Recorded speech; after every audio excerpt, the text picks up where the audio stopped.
High everybody. আগে তো তোমরা অনেকেই সবাই কচু পাতাতে চিংড়ি খেয়েছো। আজকে আমরা বানাবো লাউ পাতাতে চিংড়ি। ফার্স্টে লাউ পাতাগুলোকে সেদ্ধ করে নিতে হবে ভালো করে ধুয়ে।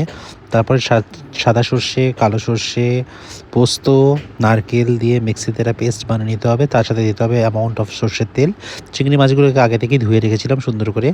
লাউ পাতায় ফুটে এলে তারপরে চিংড়ি মাছটাকে নুন হলুদ দিয়ে মাখিয়ে একটা স্টিলের টিফিন বক্সে রাখতে হবে। তারপরে লাউ পাতাটা সেদ্ধ হয়ে গেলে সেটাকে কুচি কুচি করে কাটতে হবে। তারপর সেই টিফিন বক্সের ওপর দিয়ে সেই মিশ্রণ যে পেস্ট বানিয়েছিলাম সেই পেস্টটাকে দিয়ে সর্ষের তেল দিয়ে নুন দিয়ে ওটাকে সুন্দর করে মেখে রাখতে হবে। কোকোনাট তো অবশ্যই থাকবে এর সাথে। তারপরে এটাকে যাবে স্টিম করতে হবে। এটাকে ভালো করে হাত দিয়ে মাখাতে পারো, স্পুন দিয়ে মাখাতে পারো।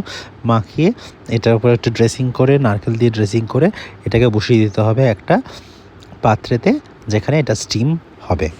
মোটামুটি 10 to 15 মিনিটস তো স্টিম লাগবে। স্টিম হয়ে গেলে এই দেখতে পাচ্ছ তোমরা আমাদের লাউ ভাপা চিংড়ি একদম রেডি টু সার্ভ। এটার সাথে গরম গরম ভাত আর লাউ ভাপা চিংড়ি, এর সাথে আর কিছু চাই না। Thank you everybody.